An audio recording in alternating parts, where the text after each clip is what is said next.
Bueno, vamos a pegarle como una repasadita a los últimos módulos, todos, para que se den cuenta más o menos por qué es tan detallado. Varios de ustedes me preguntaban si todo esto se lo tenían que saber. No, la verdad que no. O sea, es imposible que alguien, ahí estamos grabando, que alguien se aprenda de memoria todo esto. Y lo importante de estos módulos, a partir de farmacología en adelante, vamos describiendo grupo por grupo. Hay grupos que sí, es como más conveniente que por ahí los manejen porque son los más comunes. Por eso le dimos más importancia al primero, que era el de la A, ¿sí? Que era toda la parte de alimenticios, porque van a ver que caen a cada rato por algún problema de ese tipo. Ahora después cuando pasamos a los otros módulos, por ejemplo, sanguíneo, el B, o cardíaco, el C, lamentablemente nosotros ahí no tenemos forma de meternos en una de esas patologías. Son tan complicadas que en realidad el módulo está hecho para que ustedes comprendan cuál es el riesgo de que ahí se nos llegue a ocurrir, ¿viste? Eso que por ahí nos lleva el mostrador de recomendar algo. Con esas patologías hay que tener muchísimo cuidado. ¿Qué pasa cuando caemos en piel? Bueno, piel es otra patología donde capaz que sí podamos recomendar, pero la verdad es que para eso hay que hacer un curso específico de dermatología. ¿Por qué? Porque es muy grande, muy amplio el espectro de patologías que pueden aparecer en piel y algunas son derivadas de otras enfermedades. Entonces, si nos metemos en la parte cosmética, sí podríamos recomendar. Entonces, la idea del módulo está planteado para que ustedes vean a ver qué consideraciones podemos tener con la parte dermatológica. Saber recomendar un hidratante, saber recomendar cosas que no vayan a dañar después al paciente. Así sea cosmetológicamente. Vieron que ahora está de moda el ácido hialurónico, que lo meten por todos lados, aparece en lugares insólitos. Shampoo, uñas, no sé, cosméticos, bases para la piel, bueno, exactamente, correctores de ojera, no sé, hay cosas insólitas. Eh, a ver, si bien es un componente que es indispensable en la piel, ojo con aquellos cosmetólogos o cosmetólogas que no están habilitados, o sea, que no han hecho realmente los cursos, las especializaciones. ¿Por qué? Todo lo que es, por ejemplo, derivado de la vitamina A y todos los que son ácidos, hay que tratarlos con cuidado. Todos los derivados de la vitamina A, casi todos, todos lo que digan retinol, retinoide o algo por el estilo, recuerden que manchan la piel al sol, ¿sí? O sea, son muy usados porque necesitamos, por ejemplo, cuando tenemos que cicatrizar una piel o que ayudarla a que se ponga más fuerte, si se lastimó, si sufrió una paspadura o una quemadura, a veces este cambio de tiempo que va a venir ahora, por ejemplo, el otoño es típico. Vos estás en una farmacia que empiezan a venir a pedir los lapicitos de labio para los chicos que se paspan, para los adultos también. Hay muchas personas La que manteca de cacao. claro, bueno. La verdad es que manteca de cacao y manteca de karité sería ideal. Y si no, vaselina, la vaselina sólida. Esas tres, la vaselina viene pura, totalmente hipoalergénica y sale 2 pesitos con 50. ¿Por qué? Porque es sintética. ¿Sí? Es una derivada de un hidrocarburo y es fácil de obtener. En cambio, la manteca de karité y la manteca de cacao son derivados de plantas. Extraerlos no es fácil. Cada vez hay menos plantas de estas. Les cuento que somos unos privilegiados en conocer el chocolate. No sé cuántos años más va a durar el chocolate al paso que vamos.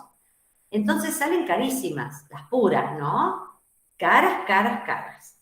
La mayoría dice que contiene, y son porcentajes mínimos en realidad, muy chiquita la cantidad, pero son las oclusivas que nos ayudan a poder restablecer una piel. Bueno, esos consejos sí los podemos dar, pero ya meternos con patologías como por ejemplo una piel muy agredida, alguien que tiene psoriasis, lupus, o sea que hay una patología que es la que está dañando la piel. Es muy difícil que nosotros le acertemos al tratamiento. Ahí tenemos que tener como más cuidado. Entonces, siempre que vamos a recomendar, no es que no podamos. Lo ideal sería tratar de no causarle un daño, ¿sí? Cuando ven una patología seria de acné, y pasa lo mismo. no podemos identificar si la infección que tiene es pura y exclusivamente por el acné o ya se está haciendo algo más complicado porque están interviniendo otras especies y puede dejar secuelas y marcas muy, muy, muy profundas en la piel, o sea, dejan cicatrices. Entonces, ya no es lo mismo recomendar ahí ya no estamos recomendando un cosmético para el acné. Hay acné que es por culpa de una etapa hormonal, de la edad del adolescente, que sería lo normal. Bueno, pero no siempre pasa por ahí. A veces tenemos una patología de base.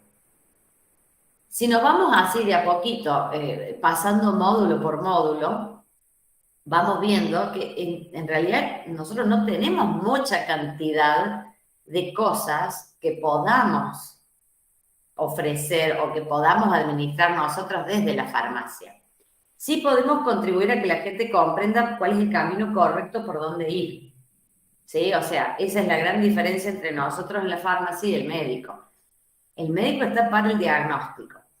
¿Qué pasa en el grupo, por ejemplo, el 12? El 12 habla de músculo esquelético. Acá lo más común que ocurre es el tema del dolor, el tema de los golpes, el tema de las lesiones, que vienen y te piden un analgésico.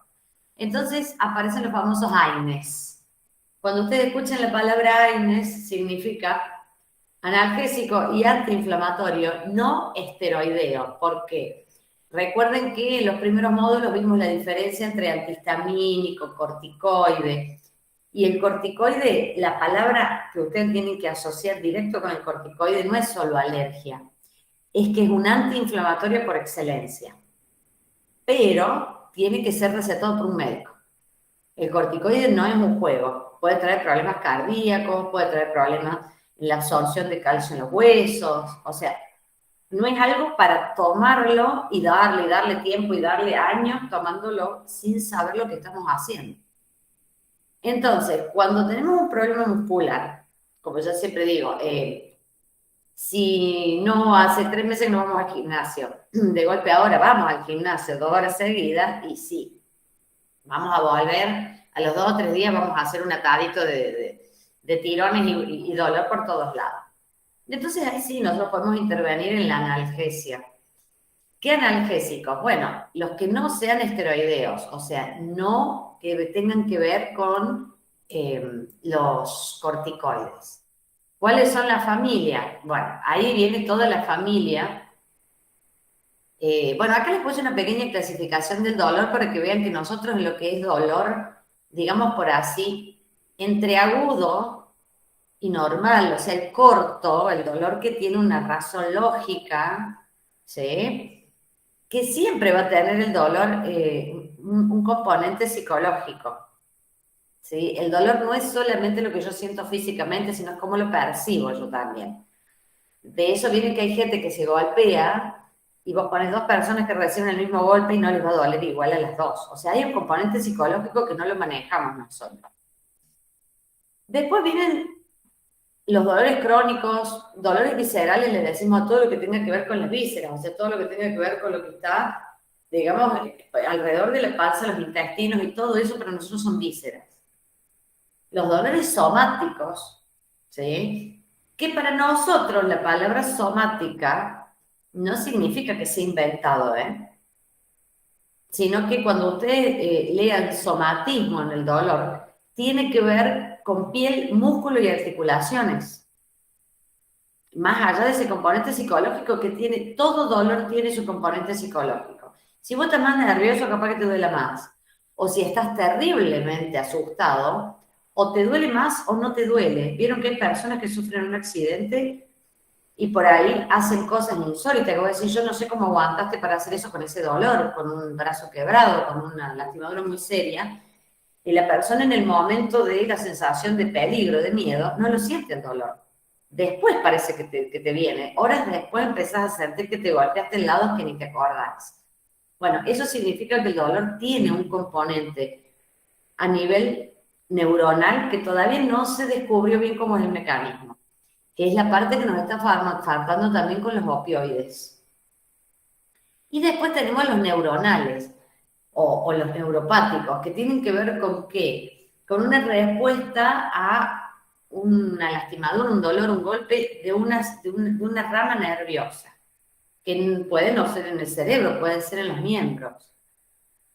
Todos esos dolores, si son, digamos, cosas normales de la vida cotidiana, un golpe, alguien que fue a un gimnasio demasiado tiempo por primera vez, bueno, tienen, digamos que tenemos potestad, tienen algunos analgésicos que nosotros podemos indicar tranquilamente.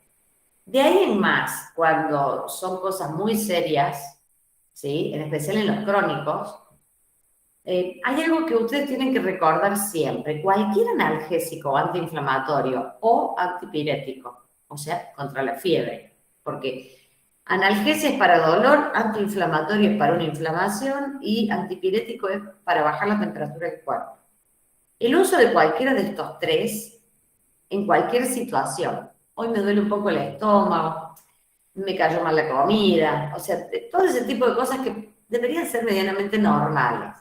Pasamos nervios por algo y no nos sentimos bien, nos duele la cabeza. Serían cosas de la vida común, ¿sí? No es un accidente serio, no es nada que parezca serio. Una persona que consume por más de 48 horas, máximo 3 días.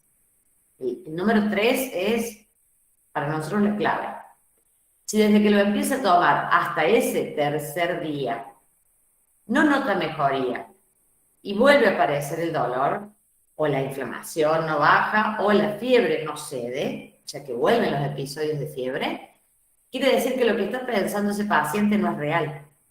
Hay algo de base que no es lo que esa persona piensa, ¿sí? O sea, no es que está con un ataque de bronca hoy, por eso le cayó mal la comida, porque eso en 24 48 horas, con un buen analgésico, con un antiinflamatorio, con un poco de relax, por así decirlo, se tendría que ir.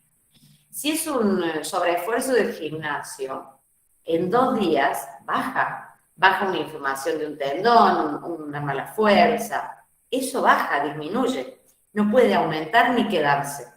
Entonces, cuando vemos eso, hay que recalcarle a la gente que tiene que ir al médico. Ahí hay algo que no está visualizando el paciente. Obviamente nosotros menos podemos saber de qué se trata. Entonces ya no tenemos que contar con darle otro analgésico de otro tipo. Lo que sí podemos hacer es aprender, por ejemplo, que dentro de estos famosos AINES, ¿sí?, que son los que no son esteroideos, es la primera entrada a la analgesia, o sea, es el primer intento de usar analgésicos. Después, si eso no funciona o necesita mayor potencia, el médico combina algunos antiinflamatorios no esteroides, entre ellos para potenciarlos, porque tienen dosis límite, que no se pueden aumentar ya más cantidad porque serían tóxicas, ¿sí? Si necesitara más, de acá de este escalón que dice AINES más codeína, ¿sí?, para arriba lo tiene que manejar un médico. Y ya son patologías serias y son cosas que nosotros no podemos ni siquiera asomar la nariz. Ya cuando interviene la codeína, el dextropropoxifeno, el tramadol, la dihidrocodeína, asociada a un AINES, porque puede ser que se lo den con paracetamol, con ibuprofeno, con otra cosa, acá ya nosotros no nos metemos absolutamente para nada.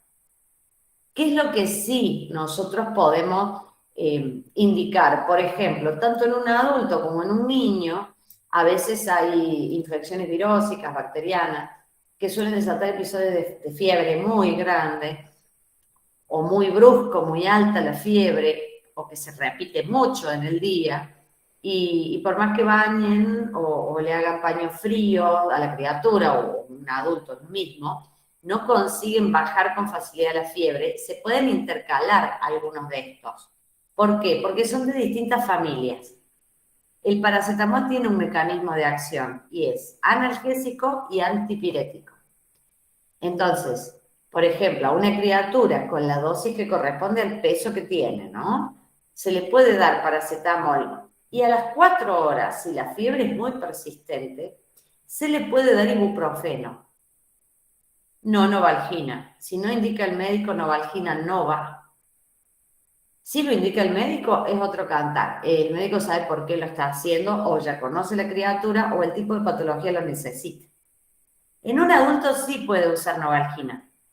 Y si a las 4 horas no se le bajó la fiebre o sigue con episodios muy bruscos, puede hacer lo mismo, cada 4 horas intercalar entre el paracetamol y la Novalgina, y a las otras 4 horas de vuelta el paracetamol y así, o con el ibuprofeno. Pero, por ejemplo, el ibuprofeno, la dosis máxima que nosotros podemos recomendar, que no deberíamos, les cuento, es el de 600 miligramos. ¿Por qué? Porque el de venta libre es el de 400. El de 600 ya debería indicarlo el médico. En cuanto al diclofenac, pasa lo mismo. El diclofenac, ¿por qué no nombra el diclofenac? Nosotros dentro de los AINES tenemos varias familias, ¿sí? Dentro de esto que ven ustedes acá, ¿sí? Que son, digamos, son parientes, van naciendo como de un papá o de una mamá con una estructura química parecida y le fueron haciendo modificaciones y nacieron dos grandes grupos. Unos que son buenos antiinflamatorios, bajan el dolor, también actúan sobre el centro de la temperatura. No son tan buenos como el paracetamol, pero sí actúan, ayudan, pero intervienen, por ejemplo, en el sistema de coagulación, y ahí es donde entra la aspirina. ¿Sí? O sea, intervienen en el sistema de las plaquetas sanguíneas y de cómo se forman los trombos. Por lo tanto, este tipo de analgésicos, los parientes de la aspirina, y acá entraría, por ejemplo, el diclofenac, también producen un aumento de la secreción de ácido clorhídrico en el estómago. Por eso aquellas personas que tienen tendencia a la gastritis o que tienen una úlcera, no se les indica, o colon irritable, ¿sí? No se les indican familiares de la aspirina o del diclofenac porque producen este efecto. Anticoagulante la aspirina. Ya en el diclofenac ese efecto no se lo ve, pero sí siguen siendo ambos dos, ¿sí? Productores de ácido en el estómago. O sea que vos te tomás una aspirina y aumenta la liberación de ácido. La analgesia, ese poder analgésico que tiene antiinflamatorio no es el único que provoca, no es el único efecto que tienen. Hay otros, ¿sí? Parientes también de lo que sería el ácido araquidónico, pero ya de segunda generación. Bueno, estos ya entran en la parte del dolor porque disminuyen la inflamación y la fiebre, son buenos calmantes, pero porque disminuyen la inflamación, pero no entran en la parte de la anticoagulación. Por eso a los cardíacos sí se les da aspirina y al resto del universo, o alguien que tenga, por ejemplo, problemas de coagulación, no se lo van a dar, ¿sí? Por eso existen dos familias, una que les llamamos COX-1 y otra que les llamamos COX-2. Nosotros podríamos, sí, podremos, o sea, podemos recomendarlo, pero hay que ver en qué caso se puede recomendar cuál de ellos. ¿Son muy conocidos quiénes? Bueno, la aspirina ya dijimos. La aspirina es muy buen analgésico, muy buen antiinflamatorio, pero no todo el mundo la puede consumir. Ejemplo, si yo tengo una persona recién salida de una operación y ha sido cortante, o sea que hemos pasado por un bisturí y hay riesgo de sangrado y todavía está cicatrizando, está coagulando la herida, y no es bueno darle aspirina. ¿Por qué? Porque va a seguir sangrando. Me explico, le va a costar más hacer esos tapones y esos coágulos para que el tejido empiece a crecer de nuevo y cierre la herida. Entonces se opta por el ibuprofeno, se opta por el diclofenac. Si es un golpe y la persona no tiene problemas cardíacos, una persona sana no tiene ningún problema, puede entrar la aspirina, puede entrar, siempre hablando de un adulto, ¿eh? Niños, acuérdense que aspirina y Novalgina no, a menos que lo indique el médico. Entonces, si viene un niño, mamá pregunta, nosotros ¿qué decimos? ¿Paracetamol o ibuprofeno? Punto, no hay otra cosa. Si no cede la fiebre, si no puede controlarlo haciendo esto de cada 4 horas al médico, hay algo ahí que no está funcionando. En el médico, en un hospital, puede que le den una dosis de Novalgina, está perfecto, pero ahí lo pueden controlar si pasa algo. Nosotros en casa no podemos hacer eso. Ahora, si en vez de ser un niño es un adulto, Bueno, para el adulto hay muchas opciones de analgésico. Tenemos desde la aspirina, el paracetamol, el diclofenac, el ibuprofeno, pero nos tiene que quedar bien en claro que el paracetamol no es antiinflamatorio.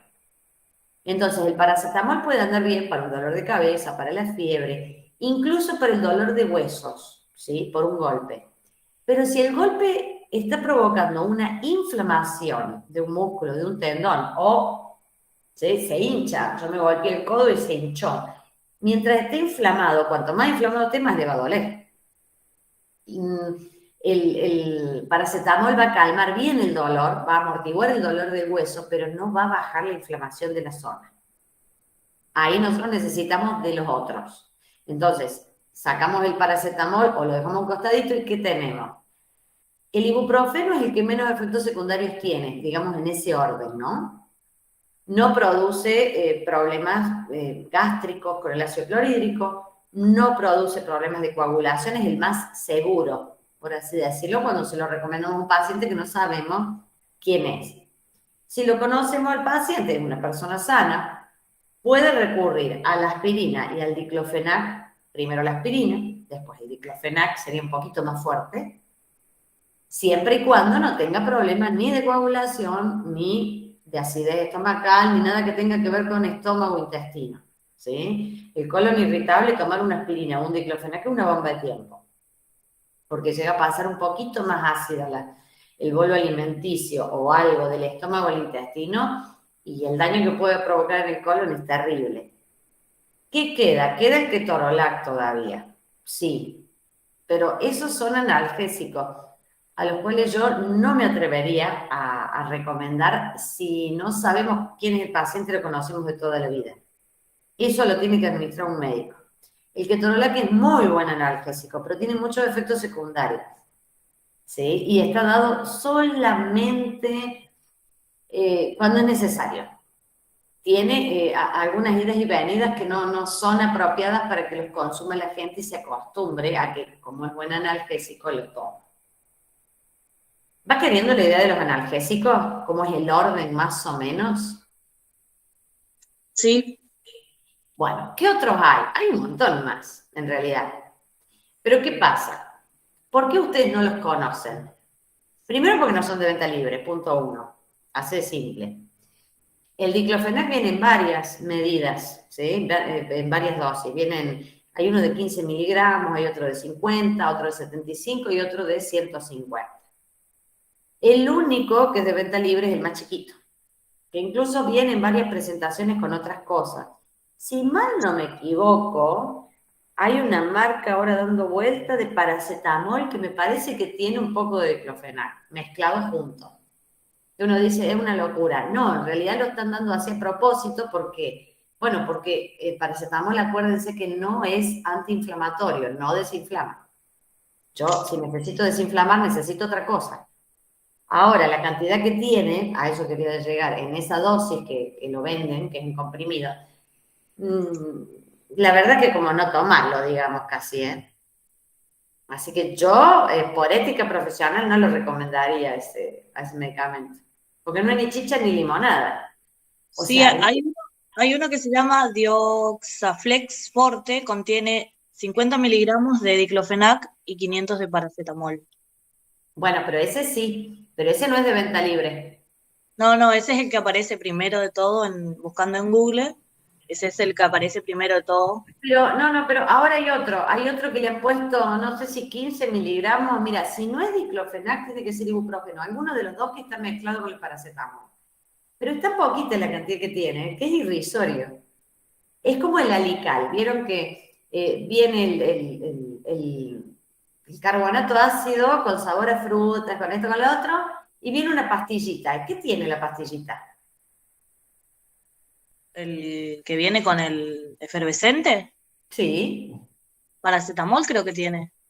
es paracetamol, pero es una concentración tan, pero tan chiquita, que es ridículo tomarla. O sea, no tiene sentido, ¿me explico? Sí, Lo- sí. la cantidad que estás tomando ahí no te alcanza ni para la uñita del dedo del pie. Así te duele la cabeza porque te agarró un atracón de comida o por lo que sea. Es muy, muy bajita la concentración. Yo, particularmente desde mi punto de vista, ¿no? Esto es muy personal, profesional, yo no hubiera permitido esa venta. Yo, ministerio, ¿me explico? Porque Sí. no hay aval científico. A ver, ¿por qué nosotros tenemos digamos, en los prospectos las dosis mínimas? Porque es la que necesito para hacer la acción farmacológica. Va Sí, para queriendo que... la idea, ¿no? Entonces, si la acción farmacológica para que sea desinflamatoria tiene que tener entre 350 y 450 miligramos en sangre, así, así, así, por eso la dosis es de 400, una dosis de 100, de 50, no me va a hacer el efecto farmacológico. Eso es una contradicción desde mi punto de vista, ¿no? Es permitirle a la industria poner no sé, una opción que no es viable, que no es opción en realidad. ¿Sí? A ver, denme un segundito.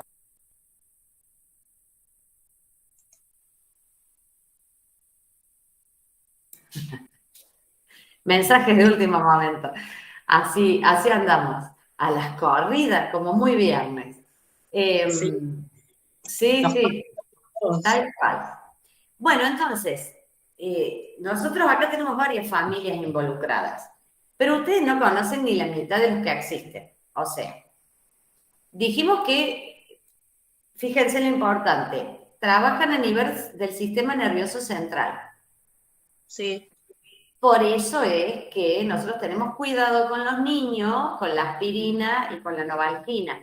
Hoy ya sabemos algunas cosas que años atrás no, que el centro de la fiebre es un puntito, digamos, un grupito de neuronas, pero un puntito minúsculo en el medio de la masa encefálica nuestra. Es un lugar ahí escondidito. Pero es imposible que el medicamento llegue y haga acción solamente en ese grupito de neuronas, también puede afectar a las de alrededor. Entonces, todo lo que tenga que ver con el sistema neuronal, que es nuestro controlador de todas las funciones de todo el cuerpo, hay que tratarlo con respeto. Y en los niños, el cuerpo del niño todavía está aprendiendo a manejarse, está aprendiendo un montón de cosas, a tal punto que siempre se les recomienda a las mamás que con los bebés chiquitos tengan cuidado con qué cosa, con la tos, con los ahogos. ¿Por qué? ¿Alguien tiene idea por qué los médicos a veces se ponen tan pesados con eso? O con, no sé si les pasó, por ejemplo, yo tengo 3 chicos de muchas edades diferentes, o sea, tienen 8, 9 años de diferencia entre ellos. Cuando nació el primero había que acostarlo a dormir para arriba, con sí, la cabeza para arriba. Cuando nació el segundo para abajo, cuando nació la nena de costado. Yo ya al último me reía sola, ¿viste? ¿Pero sí, por qué? porque se... ¿Será, profe, por la muerte súbita? Pero, a ver, la muerte súbita no sabemos bien por qué. Ese es un tema muy controversial. Pero sí, en realidad lo que pasaba era, te corto un ratito el micrófono, Aileen, pero sí, tenés razón, los médicos pensaban en una época que muchas de las muertes súbitas, o la famosa muerte de cuna o la muerte blanca, se daban bebés muy chiquitos porque se ahogaban, cosa que en realidad tiene mitad verdad y mitad se fueron, deslizaron, ¿viste? Es como que patinaron. Sí, Los sí, niños, muchas... Perdón, ¿es por el reflujo? a veces por el reflujo, sí. Pero el reflujo se da ¿por qué motivo? Porque el bebé todavía no terminó de hacer su desarrollo neuronal. Recuerden eso que siempre anda, que ojalá lo repitieron hasta el cansancio para que le quede grabado a todo el mundo, de que el niño desarrolla su masa encefálica desde que empieza a crecer en el vientre de la mamá hasta que cumple 2 años. Es figurativo el 2 años, ¿no? Puede ser 1 año y medio, 1 año y 8 meses, 2 años y medio. En este periodo de tiempo es que le crece la masa encefálica, se le desarrolla el cerebro al bebé. Entonces son tantos los cambios que el bebé tiene que aprender constantemente a regular las funciones de todo el cuerpo, del sistema inmunológico. Y el tema de la tos, el vómito, es un arco reflejo. nosotros no lo pensamos, o sea, tenemos un sistema de defensa establecido, orgánico por nuestro cuerpo, que si entra algo que tiene tamaño, que toca las paredes de los bronquios, el cuerpo sabe que está entrando, el organismo siente, las paredes de los bronquios detectan algo, lo toca, y detectan que está entrando un cuerpo extraño, que no debería, porque ahí debe pasar nada más que aire. Entonces le avisa el cerebro y el cerebro responde con un ataque de tos, o sea, provoca la tos a propósito para que eso que está queriendo entrar no entre. Pero nosotros no lo podemos planear a eso, ¿eh? O sea, es totalmente inconsciente, nosotros no sabemos qué está pasando eso, es parte del sistema que nosotros le llamamos preservación de la vida, es el sistema de la reacción de huida, de peligro. Nosotros no somos conscientes de que eso pasa, como uno no es consciente de que tenés que hacer latir el corazón. Hay una parte del cerebro que se llama sistema nervioso central, pero autónomo, que no te pregunta qué hacer, sabe lo que tiene que hacer y lo hace. De la misma manera, si algo por ejemplo, una sustancia química irritante entra en el estómago, automáticamente las células del estómago lo detectan, avisan al cerebro y vos vomitas. O sea, produce el vómito, ya está. Hay un centro del vómito en el cerebro, otro de la tos. Como también hay un centro que regula la temperatura. Esas cosas nosotros no nos enteramos. Son sistema nervioso autónomo. ¿Qué pasa con los bebés chiquitos? Bueno, les está creciendo la masa encefálica y esos centros también están creciendo y el niño debe aprender a procesar la información. Entonces, hay que cuidarlos de chiquitos, ¿sí? Para ver cómo reaccionan ante esos eventos. Hay chicos que reaccionan más rápido, hay otros que no. Hay chicos que se asustan, lloran, vomitan, se tragan el vómito. O sea, todo ese tipo de cosas las cuidamos mucho cuando son chiquitos. Entonces, todo lo que es aspirina, novalgina, que ataca, su acción farmacológica tiene un sitio, pero que está acompañado de un montón de neuronas alrededor, que puede molestar otras funciones. En los niños chicos solo los administran los médicos. El médico sabe si se puede o no se puede. A veces es un episodio o una infección o algo muy grave, entonces el médico hace relación riesgo-beneficio antes de una convulsión por una temperatura extrema, le pone dipirona o lo que le haga falta, pero él lo puede estar controlando. Me explico, nosotros en casa es complicado largarnos a meterle porque sí cualquier cosa. Y aparte son familiares todos estos, ¿sí? ¿Quiénes son los salicilatos? Para que ustedes se den una idea. Es la aspirina, o sea, ácido acetil salicílico, ¿sí? ¿Qué otros tenemos? Hay una que se llama pirazolonas, donde está la fenilbutazona. Ese es otro tipo de analgésico, con una vida media larga, son bastante largos en el efecto. Hay unos que son parientes de algo que se llama indol, entonces aparece el sulindaco, la indometacina. O sea, miren la cantidad que hay que nosotros no los conocemos. O sea, no es algo normal y común. Y aparte son caros. Por ejemplo, acá están todos los parientes del ibuprofeno, pero no hay uno solo. Los parientes del ibuprofeno son ibuprofeno, ketoprofeno, fluoroibuprofeno y naproxeno. El más fuerte de todos acá es el naproxeno. Pero todos estos sí, ahí tienen las mismas características. Son buenos analgésicos, son antiinflamatorios, pero pueden llegar a molestar el sistema gástrico. No tanto como las aspirinas, ¿sí? Los parientes de la aspirina. Pero sí molestan, ¿sí? Después tenemos la familia de los oxicam. Y ahí está el piroxicam, el tenoxicam y el meloxicam. Están puestos en orden de quién es el más fuerte. El piroxicam sería el más débil en esa familia y el meloxicam el más fuerte. Estos también traen problemas estomacales, ¿sí? Y acá al último figuran los parientes de la COX-2, que son los de última generación. Estos son tan buenos como los salicilatos, son tan buenos como el naproxeno, pero ya le quitaron, en la investigación y en la reformulación de la estructura química, lograron quitarle los efectos que traen anticoagulantes y los problemas con el ácido clorhídrico del estómago. Entonces son muy buenos. Sí, pero salen $2 millones, son carísimos. Que es el Celecoxib, Etericoxib, el Rufecoxib, acá falta uno, dos. Todos terminan igual, Coxib. Bueno, son buenísimos, pero son caros. ¿Sí? Entonces, acá tenían algunos también, como para que vean quiénes son. ¿Sí? Acá está el diclofenac, el aceclofenato o la nabumetoxona o metaxona. Todos estos son parientes del diclofenac. O sea, no existe uno solo dentro de estas familias. Existen varios. Lo que pasa es que no son muy conocidos. ¿Por qué?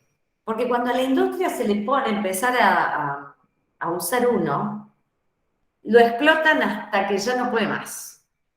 Entonces, ¿qué es lo que han hecho, por ejemplo, con el ibuprofeno? No sé si les suena. Ibuflex, como decía recién no me acuerdo quién lo dijo, si Ailén o ¿cómo se llama? Yo. Bueno, Jessica, bien. Bueno, tenemos ese. Después salió otro que dice Ibufem.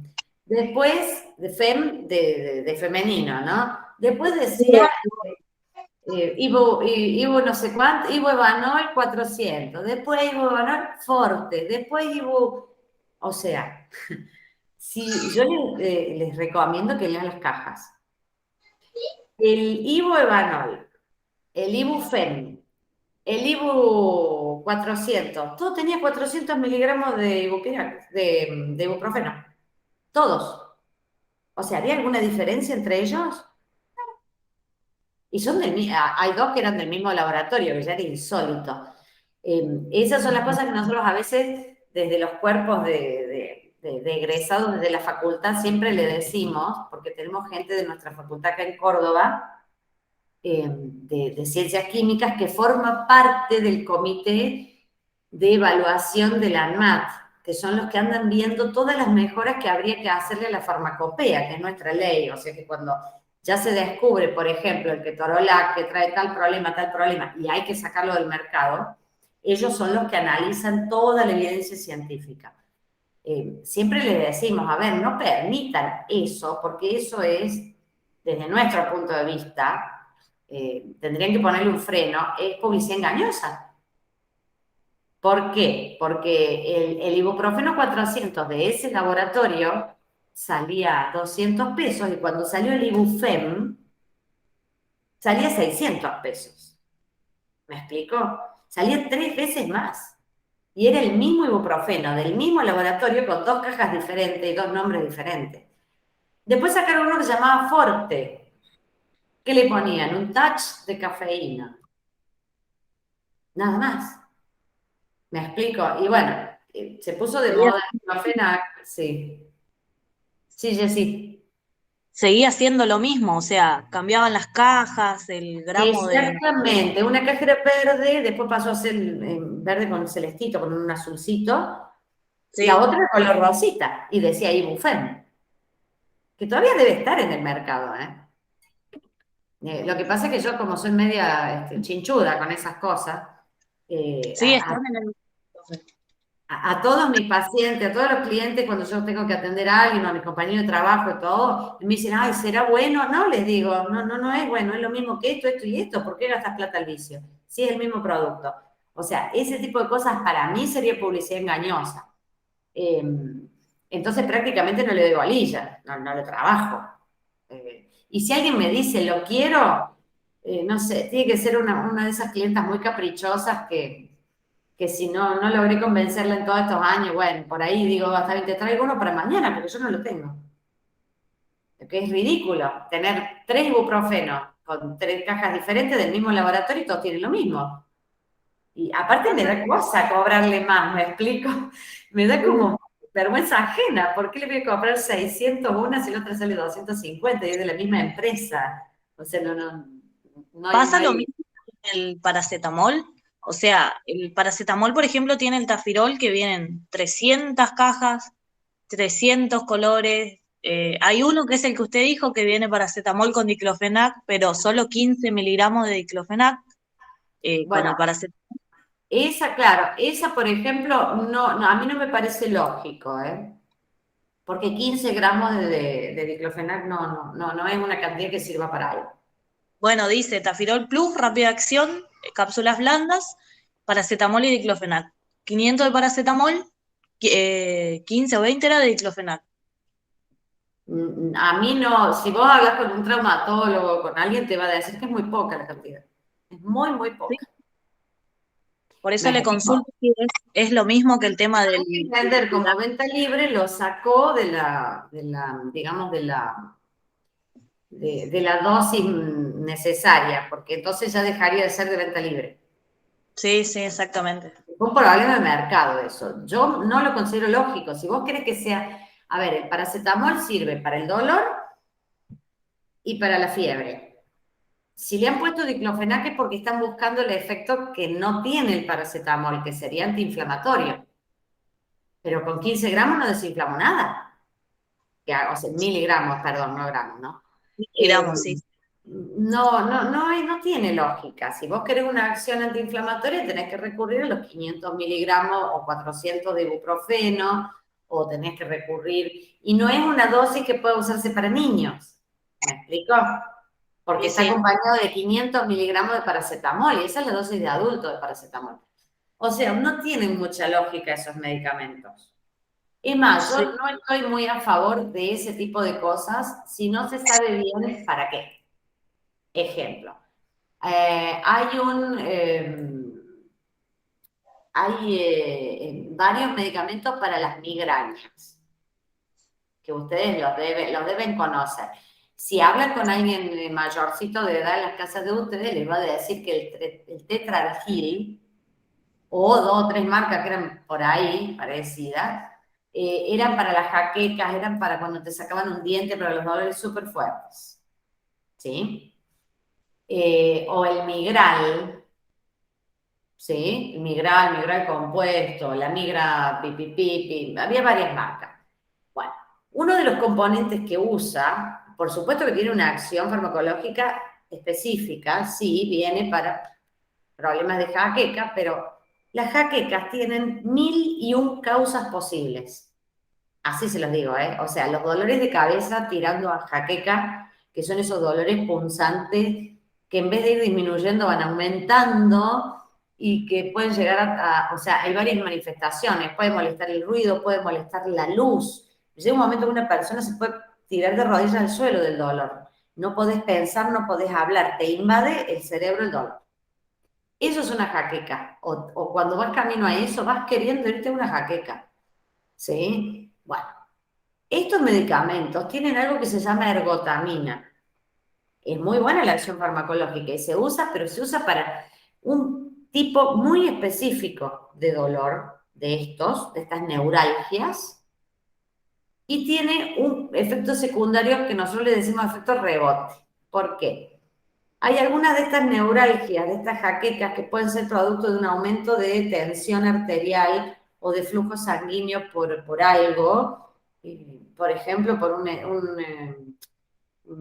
un esfuerzo físico extremo, ¿sí? Un episodio de estrés máximo, pero que la persona no tiene problemas cardíacos, pero sí fue un flujo muy grande de sangre al cerebro, y cuanto más sangre entra, se inflama el cerebro, comprime, empuja. Ustedes imagínense que nosotros tenemos miles y miles y miles como de pelitos que son capilares que llevan y traen sangre. Si todos empiezan a llevar cada vez más sangre, eso se hincha, es lo normal del sistema capilar.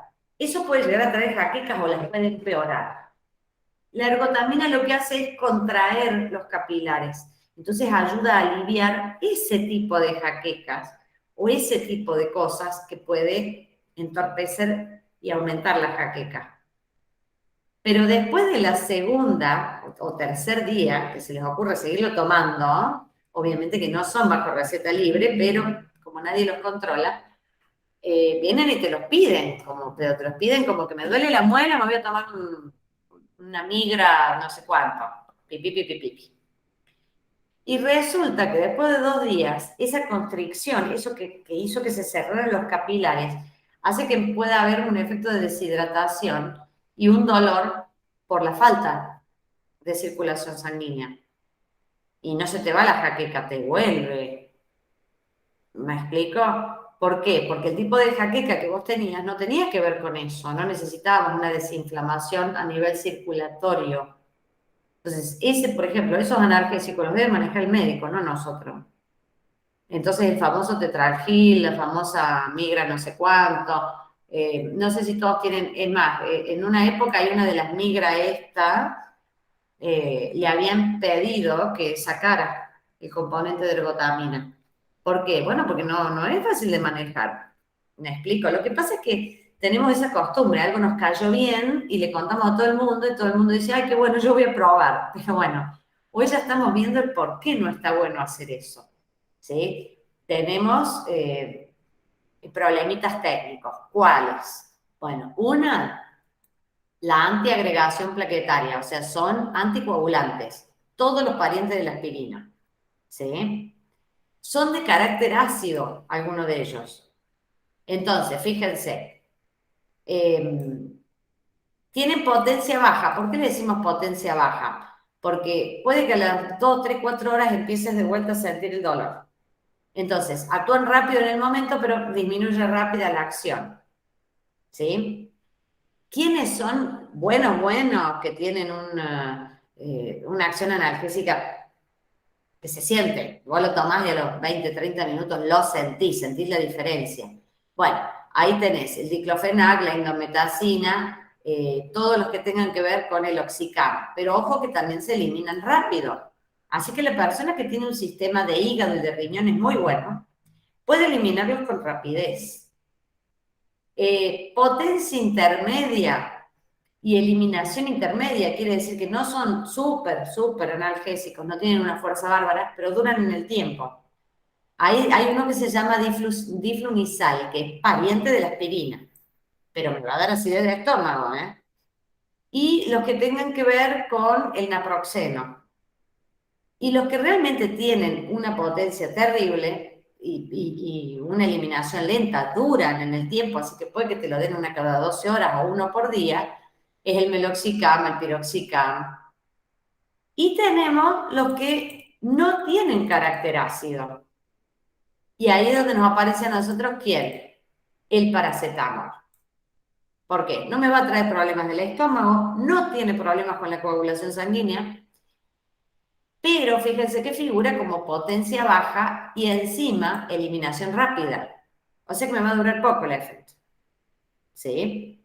Después tenemos otros que tienen que ver con el metamizol, con la fenilbutazona, que son un poquito mejores, ¿sí? Siguen siendo de baja potencia, pero ya no los elimina el cuerpo tan rápido. Y al último, por excelencia, todos los parientes que terminen en coxib. Entonces, imagínense, porque nosotros a veces decimos que los médicos también quedan como encaprichados con estos tres, que es paracetamol, ibuprofeno, diclofenac, y parece que se les acabó el mundo. Algunos médicos siguen siendo fanáticos de la Novalgina, o sea, la dipirona, pero la Novalgina en particular, porque vos lo sentís el médico que te dice Novalgina. Tienen la marca comercial rotulada.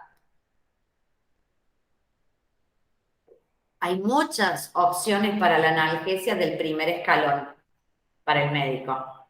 Ahora, nosotros de venta libre, ojo, tenemos pocas opciones, porque miren todos los problemas que hay en el medio de los analgésicos, que no los podemos manejar nosotros, ¿sí?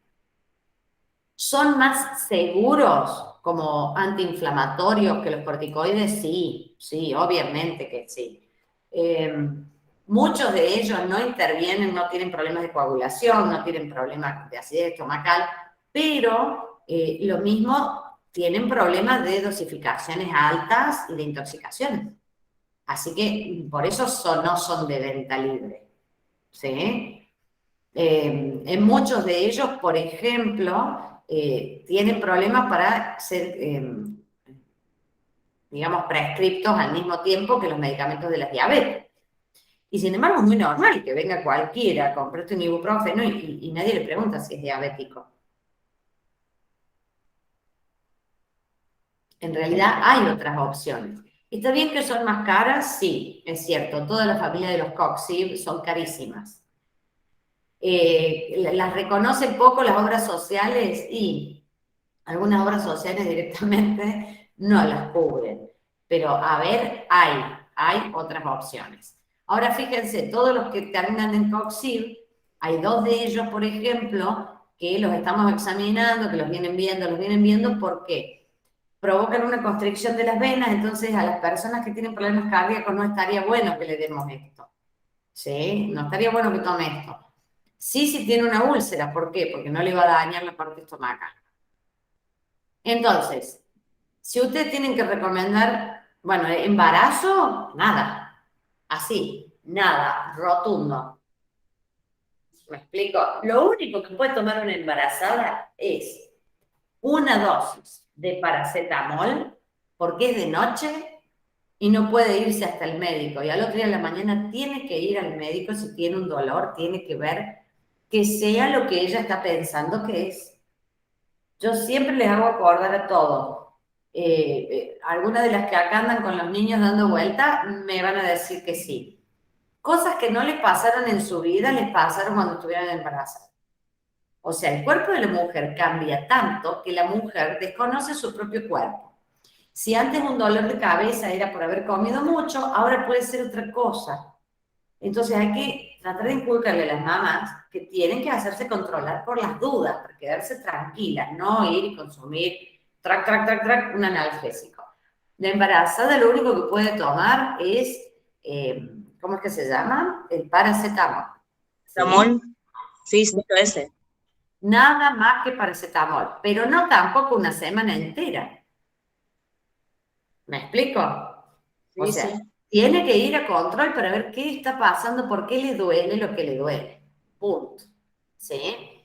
Los antiinflamatorios no esteroideos y la aspirina están prohibidos a menos que sea necesario, que el médico lo considere necesario por alguna patología o por algún problema puntual. ¿Por qué? Por la aparición de las hemorragias. Nosotros cuando la mujer está gestando, empieza a bajar la concentración de glóbulos rojos, las plaquetas no alcanzan porque hay que abastecer 2 cuerpos, no uno. Hay que limpiar sangre de 2 cuerpos porque los riñones del bebé no trabajan, el hígado todavía no trabaja, entonces trabaja el de la mamá. Y aparte, todas las partes de vitaminas es un flujo que pasa directamente a la masa de células que crece, que es el bebé. Por lo tanto, tenemos problemas de coagulación, es muy normal eso. Tenemos digamos, por un golpecito o algo, por eso aparecen muchas veces las arañitas y un montón de cosas en el embarazo. Hay tantos cambios que el cuerpo no es el mismo de antes. Por lo tanto, no deben usarse si no es por indicación del médico. ¿Sí? Ya hay estudios científicos que ya han comprobado que el uso de aspirinas durante el embarazo es uno de los principales causantes de la preeclampsia, ¿sí? Que suele darse en el momento del parto después y que es muy difícil salvarla a la mamá si entra en un estado de coagulación tan peligrosa y con alguna infección incluida. Entonces, están prohibidísimas. ¿Qué pasa en la lactancia? Bueno, en la lactancia acuérdense que pasan muchas cosas, muchos fármacos pasan de la leche en la producción de leche, por lo tanto pasan al bebé, ¿sí? Ahora, por ejemplo, la aspirina sí la pueden tomar durante la lactancia, pero es preferible ¿quién? El ibuprofeno. Y utilizarlo después de que el bebé toma la teta. ¿Por qué? Porque entonces lo metaboliza el cuerpo, la mayor parte es utilizada, ya no está pura la droga, y la parte que llega a la leche es muy poca. O sea, ¿la pueden tomar? Sí, pero de todas formas, insisto, mamá embarazada o mamá con un bebé chiquito que esté dando de mamar, ante cualquier duda es al médico, ¿sí? Bueno, acá les puse algunas recomendaciones como para que vean cuál es el riesgo que tenemos con todo este tema de la analgesia. Y la clave está en los 2 días. Si pasando el segundo día de tomar un analgésico, un antiinflamatorio, no mejoró nada o encima empeoró, listo. Derechito al médico porque lo que vos te pensabas que era, no es. El paciente tiene que ir al médico. Y acá les hice les dejé como para que vean qué es ese famoso síndrome de Reye. ¿Por qué no la aspirina y por qué no la Novalgina en niños si no interviene un médico? ¿Sí? Da un cuadro neurológico que a veces venía combinado con unas infecciones de tipo virósicas, como la varicela, como un resfriado, pero el tema es que no es solamente en estas infecciones. La varicela se da por un bichito, un virus que se llama herpes zóster, ¿sí? Pero no es el único, es uno dentro de una familia que hay montones de ellos que son parecidos, que no terminan dando varicela. Algunos te pueden dar un resfriito, otros no te dan nada porque el cuerpo tuyo ya los conoce, cuando entran los ataques los mata. Pero producen pequeñas inflamaciones internas, la mayoría de los virus. Y si en ese momento al niño le estamos dando por una fiebrecita, que por ahí es un resfriito, la aspirina hace una reacción sobre la inflamación a nivel neuronal y termina provocando a veces lo que nosotros decimos síndrome de Reye. ¿Por qué un síndrome? Porque es un daño a nivel cerebro neuronal, que puede ser desde una convulsión hasta una inflamación más grande de la que ya tenía, o provocar problemas hepáticos. Entonces, la aspirina a los niños, nada. Cuando hay un virus, menos. Directamente no. En adultos puede pasar, pero es muy raro. Tiene que ser un cuadro virósico donde la persona está muy, muy, muy afectada. Por eso cuando uno tiene gripe, con esto del COVID ahora, vieron que lo primero que se decía es aspirina no, esto no, lo otro no. Bueno, una de las causas es esto. Los virus provocan inflamaciones internas generales porque atacan a todas las células del organismo. Si entran a nivel cerebro, pueden causar pequeñas inflamaciones donde ellos van dañando, y tomar aspirina es un riesgo. ¿Sí? Lo que pasa es que en el adulto, bueno, no es tan normal, ¿sí? La mayoría de los adultos puede resistir este tipo de cambio. El cerebro del niño es como más sensible. ¿Qué es lo que se puede llegar a ver? Acá le puse algunos, digamos, síntomas. El chico se confunde o se duerme de golpe, está como adormecido, pierde conocimiento, desvarío, ¿sí? O sea, vos le estás hablando de una cosa y como si estuviera alucinando, viendo cosas que no están, o hablando de temas que nada que ver. Eso es un estado de confusión total, mental. Náuseas, vómitos. En el peor de los casos, si es algo muy serio, se le aflojan las piernas, los brazos, ¿sí? No puede hablar, no ve bien, no escucha, ¿sí? Se le empieza a tener síntomas de parálisis muscular en piernas y brazos, por eso se le aflojan, y convulsiones, ¿sí? Bueno, ese tipo de cosas. ¿Qué suele pasar a veces con la Novalgina? Que yo siempre lo digo, si el médico lo prescribe, la dipirona se usa en niños, pero solo si el médico considera que es mayor el beneficio al riesgo de no dársela. A veces baja la temperatura del cuerpo de golpe y el chico se pone helado, frío. Cualquier síntoma de estos que ustedes vean, ¿por qué se los remarco? Porque puede ser que tengan una hipersensibilidad a ese medicamento. O sea que uno no lo sabe, lamentablemente. Vieron que hay personas que son terriblemente alérgicas a la aspirina, ¿sí? Que hacen unas reacciones espantosas. Bueno, hay otras personas que no, pero tienen esas reacciones de rechazo al medicamento de esta familia, de alguna de estas, que suelen ser anticoagulantes. Si ustedes ven alguna de estos síntomas luego de la toma de algún antipirético, tienen que ir corriendo al médico. O sea, hay que llevarlo a un hospital porque por ahí está teniendo una sensibilidad o una alergia a alguno de los medicamentos que le estamos dando. Estos síntomas en un niño no son buenos, ¿sí? Que el niño no tenga fuerza para levantarse, que no pueda hablar bien, que no pueda... No sé si alguna vez tuvieron a alguien con fiebre, que haya hecho un pico de fiebre, así, rápido. ¿Alguna vez han visto cómo es la sintomatología? Así es un adulto, ¿eh?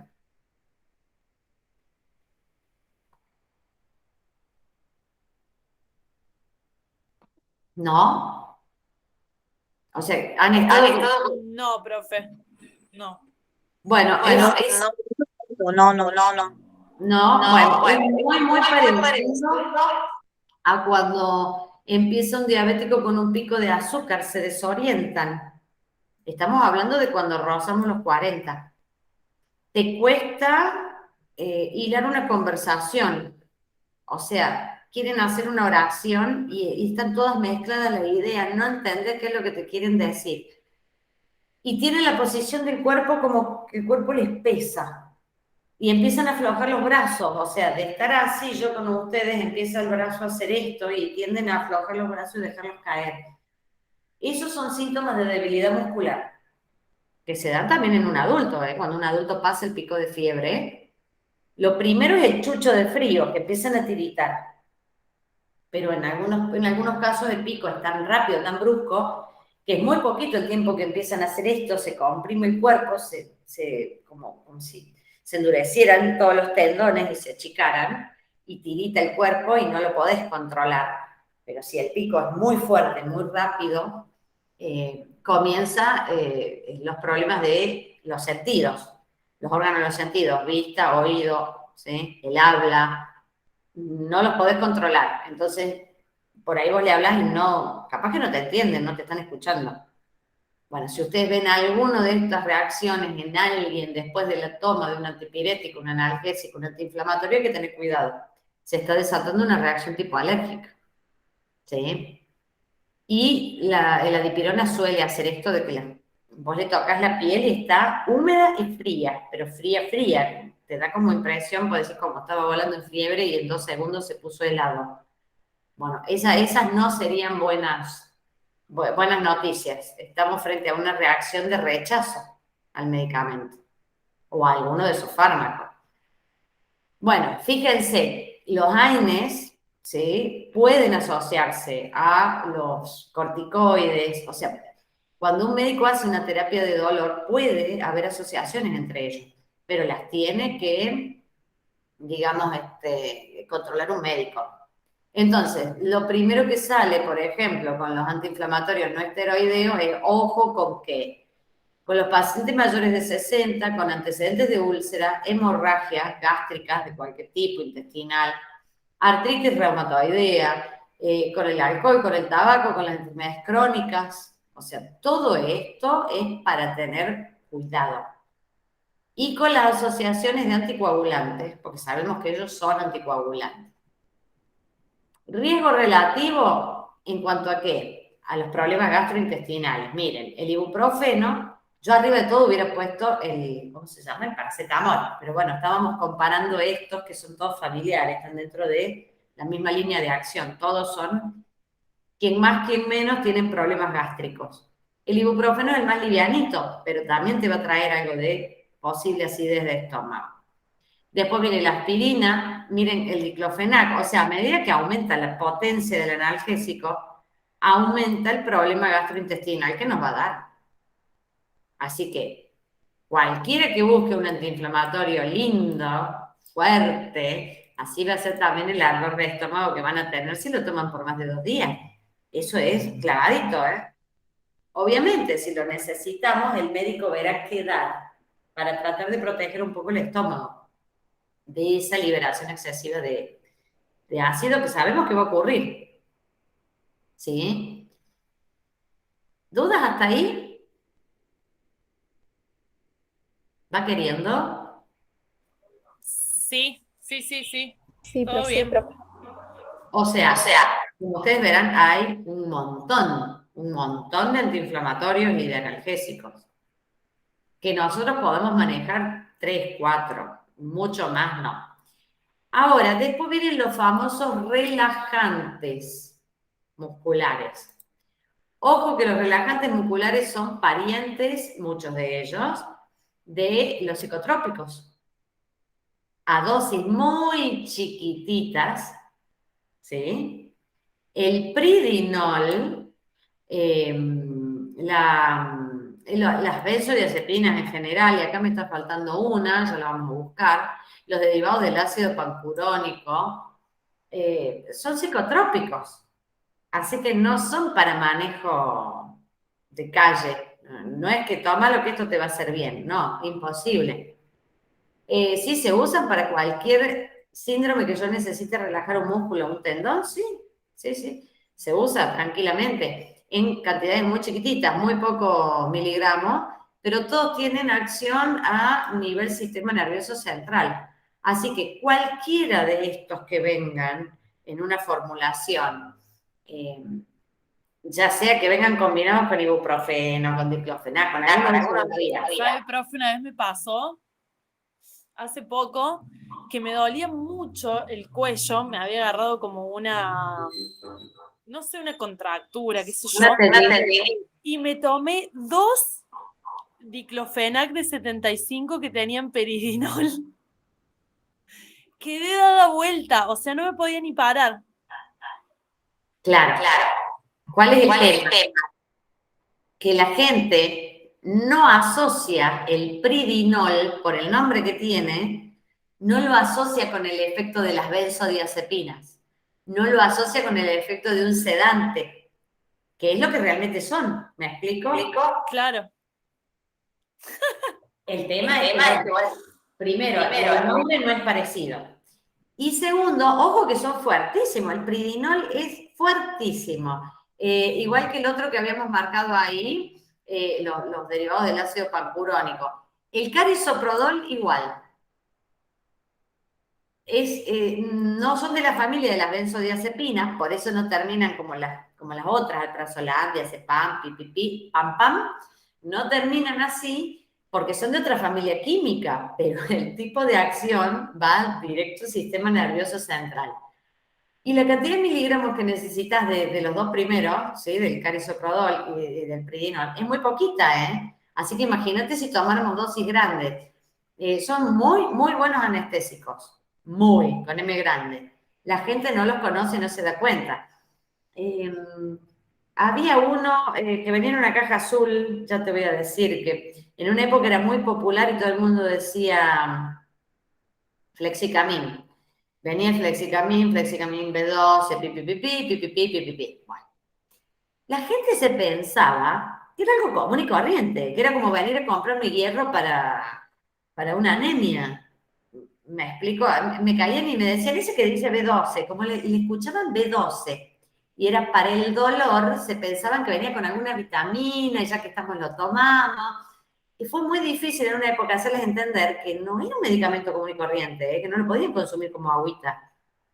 Ya habían, por ejemplo, venían con un ataque ciático, el médico se los recetaba y por si las dudas, terminaban solucionaban su problema técnico, pasaban, no sé, 2 o 3 semanas, o sea que no lo dejaban de tomar. Cuando se les terminaba, venían a tomarlo de vuelta. Me decían, ay, véndeme un par de cajitas más. No, le decía, yo no te puedo vender esto así. ¿Por qué? Ojo, que estos son recetas archivadas. ¿Me explico? Todos son acción sistema nervioso central, están dentro de las listas. Estos van con está bien, es el RP común del médico, ¿no? No es la receta oficial del ministerio, porque las cantidades son chiquitas, pero no es un medicamento común y corriente. Bueno, la gente no se daba cuenta y por eso se enojaban. Ahora como que está más de moda que se pide la receta, el RP por el Flexicamin, entonces es como que se frenó un poco, pero en una época no sabes cómo se enojaban cuando vos no les querías vender. O sea, todo lo que tenga que ver con sistema nervioso central, ojo, pueden no ser benzodiazepinas, está bien, pero pueden ser un pariente o pueden ser otro grupo químico que actúa a nivel del sistema nervioso central. Si yo le doy en dosis elevadas, termina siendo sedante, anestésico, pipipipi. Nada más que como miorrelajante lo uso en distintas presentaciones, distintas cantidades de miligramos. Hay muchas combinaciones muy efectivas, pero bueno, Obviamente, esto no lo podemos nosotros recomendar, ¿no? Esto tiene que venir del médico. Bueno, acá le figura, diazepam sí, es una benzodiazepina, la ciclobenzaprina, aquel carisoprodol, bueno, los tienen, fíjense que hasta la toxina botulínica tenemos dando vuelta por acá, que se usa, para nosotros es mortal en grandes cantidades y si la ingerimos, pero ustedes saben bien que este es el precursor de qué cosa. ¿En qué se usa la toxina botulínica? ¡Wow! Se quedaron todas mudas. ¿Para qué usamos esto? ¿Tienen idea? En el Botox. Claro, exactamente. El Botox purificado, el que se usa para sacar las arrugas, que en realidad no te las saca, te paraliza el músculo para que no se mueva más. O sea, lo rellena y lo paraliza. Claro, bueno, lo ponen con otras cosas, a veces rellenan con colágeno, con otras sustancias, y al Sí. ponerte la toxina botulínica lo que hace es paralizar el músculo. Punto. Quedó quietito, no se pudo volver a contraer, estirar, contraer, estirar. ¿Sí? Sí, por eso Obviamente. con la cara todo dura, parece. Nada. Claro, ¿viste esas que no se pueden reír nunca más o se ríen y no pueden volver a bajar la sonrisa? Bueno, por ahí anduvo el Botox. Sí, sí. Se usa, sí, cuando tenemos problemas serios o, por ejemplo, o sea, a ver, todo esto tiene su base de acción farmacológica. Lo usamos cuando lo necesitamos. Cuando es una exageración el uso, ya andamos mal. Hay niños que tienen, o, por ejemplo el Parkinson o el Corea de Huntington, que son enfermedades neuronales ya desatadas, hacen el movimiento involuntario de ciertos músculos y la persona no lo controla. Si encima de eso tuviste un golpe, un accidente, te torciste un brazo, una pierna, no sé, una tendinitis, y no podés dejar de moverla porque no podés dominar esa parte voluntaria de ese músculo, hay que inmovilizarlo, si no va a terminar con una fractura de un tendón, se va a terminar desgarrando. O sea, tenemos muchos usos, ¿sí?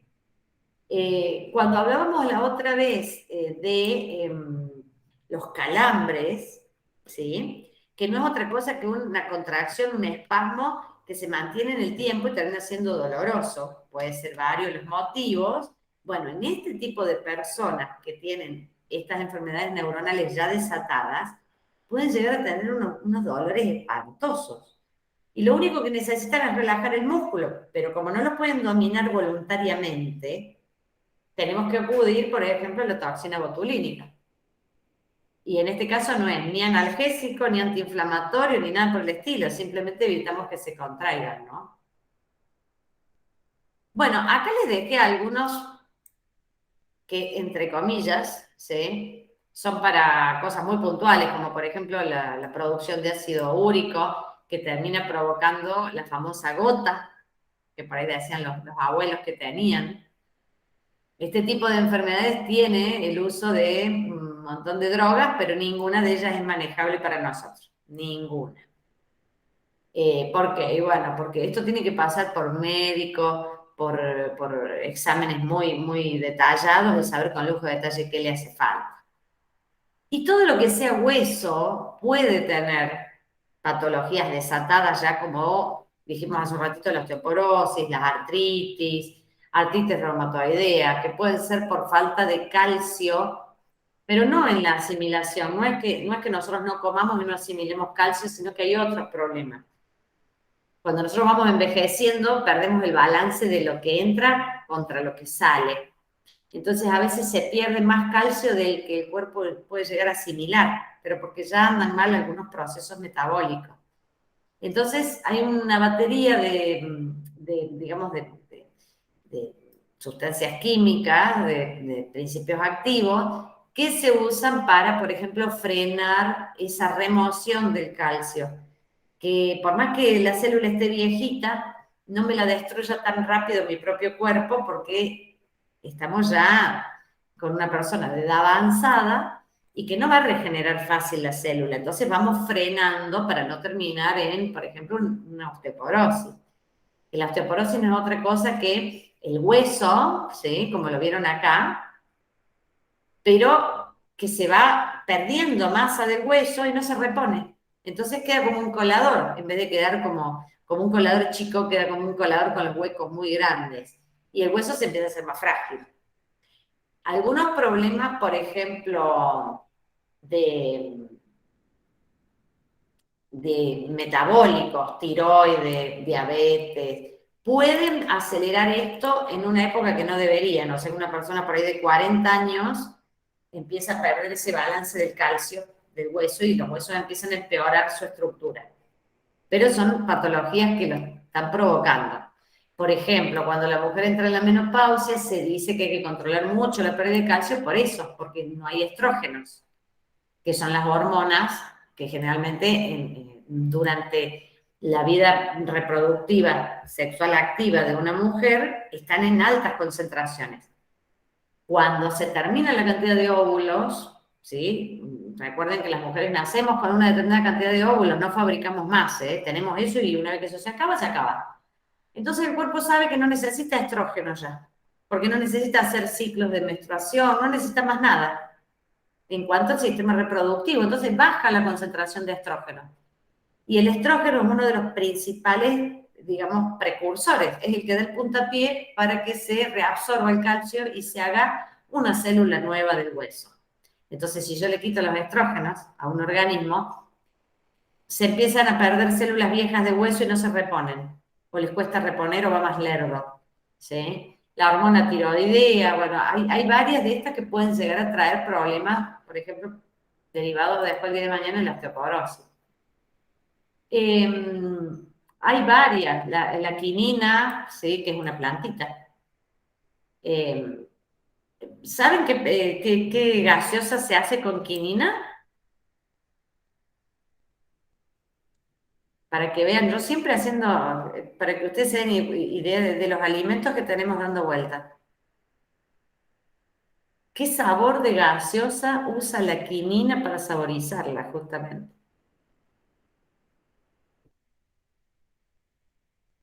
¿Tiene un gusto de feo para la mayoría del universo? Uy, El agua tónica. el agua tártara. Qué rica Exactamente. que es, a mí me encanta. Sí, a mí también, pero la mayoría del mundo no, ¿eh? Ese gusto medio amargo, medio raro. Bueno, la quinina también se usa, por ejemplo, para el tema de los calambres, cuando no tienen que ver con el potasio, por ejemplo, ¿sí? O sea que hay varios medicamentos que pueden estar indicados para los calambres porque son de distinto origen, ¿no? ¿Hasta ahora dudas? ¿No? ¿Sí? No, profe, yo lo único que voy a tener que salir del Meet. ¿Esto queda grabado, lo que falta para terminar? Sí. Ah, buenísimo. Tranqui, lo que voy a hacer ahora es un repasito de lo que quedaba, por ejemplo, de fitoterapia, ¿cómo se llama? De homeopatía, Sí. para que vean cuál es la diferencia. Pero queda grabado. Bueno, entonces yo veo lo que queda después cuando más tarde, porque ahora me tengo que ir con mi bebito. Vaya. Bueno, gracias, profe. Hasta luego, chicas. Nos vemos. Suerte. Buenas noches. Chao. Me quedo ahí silenciar, le digo, ¿para qué voy a silenciar la pobre si ya se está yendo? Bueno, el resto de las enfermedades que se van nombrando acá es como para que ustedes puedan conocer algunos medicamentos, para que empiecen a sonar los nombres y se den cuenta que son cosas raras, que son cosas en las que ya no nos podemos involucrar, ¿sí? Son muy difíciles las esclerosis, los problemas neuronales, las atrofias de los músculos, qué sé yo, Parkinson, acá hay un montón, la enfermedad de Lande, la enfermedad la famosa de Kennedy, algunas de las que tiene la polio, ¿sí? O síndromes parecidos a eso. son carísimos, se usan combinaciones de cosas, hay una gama de productos que nosotros directamente las miramos pasar. Acá no podemos intervenir absolutamente en nada. ¿Qué les dejé al final de eso para que ustedes vean? Acá hay 2 o 3 institutos de investigación. Uno de ellos es, a ver si lo tengo puesto acá, sino acá donde dice Medline Plus. Esta es la Biblioteca Nacional de los Estados Unidos. O sea que todas las investigaciones de Estados Unidos están asociadas a esa página. Esta es otra que habla pura y exclusivamente de problemas neurológicos y patologías y las investigaciones nuevas que se están haciendo. Y la otra es la Federación de Química Internacional, que la sede está en Inglaterra. ¿Por qué? Porque mucha gente que tiene, como no son enfermedades muy difundidas, no son de amplio espectro, o sea, no las padece un gran porcentaje de la población, cuando necesitan ver qué es lo que se está investigando, qué hay de nuevo, hay muchos chantas dando vuelta. Acá pueden entrar y sacar información verdadera de cosas que son reales, universidades que sí están haciendo ensayos clínicos o investigación en la que pueden participar de última si quieren, ¿sí? Por supuesto que ellos informarán si hay algún medicamento nuevo que están probando, pero por lo menos saben que la información es confiable, así que no es cualquier cosa. Bueno, ¿dudas de este módulo? No, profe. No, ninguna. Bueno, el que seguía es sistema nervioso central. La intención es que ustedes acá puedan revisar cómo funciona el sistema nervioso central, de qué se trata, por qué le damos tanta importancia y somos tan quisquillosos con el tema de los medicamentos que atacan sistema nervioso central. ¿Sí? Es complicado, ¿sí? Cualquier cosa que ataque el sistema nervioso nosotros tenemos que tomarlo con pinzas. Acá no solamente entra la parte de psiquiatría, de psicología, sino que también la parte de neuropatías. O sea, hay muchas enfermedades que son físicas, que son problemas neurológicos. Entonces tenemos desde epilepsia, convulsiones, hay muchas áreas del cerebro, y si ustedes se fijan, como yo les decía hace un ratito, el puntito que regula, acá no sé si está marcado, no está marcado acá, el de la fiebre, es un puntito chiquitito ahí, pero metido adentro, en un lugar insólito, es minúsculo. Entonces, si nosotros afectamos con un químico, es muy difícil decir que solamente toque ese pedacitito de ahí y que ese químico no actúe en los compañeros que están pegaditos a las neuronas que están al lado. Ese es el problema de los efectos secundarios acá. Entonces, cuando hablamos del sistema nervioso central, lo primero, lo más sencillo sería haber recibido un golpe, un trauma, un accidente. De ahí seguimos a las infecciones y de ahí en más empieza el lío. Las causas degenerativas generalmente pueden ser o de origen hereditario o algunas no se saben. ¿Por qué? Imagínense que hasta el día de hoy no tenemos un origen para el Parkinson. No hay un origen establecido de por qué se desata Parkinson.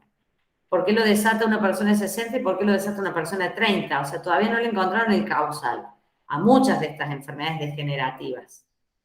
Puede haber tumores, puede haber un proceso autoinmune, o sea, mi propio cuerpo está atacando las células y las empieza a lastimar.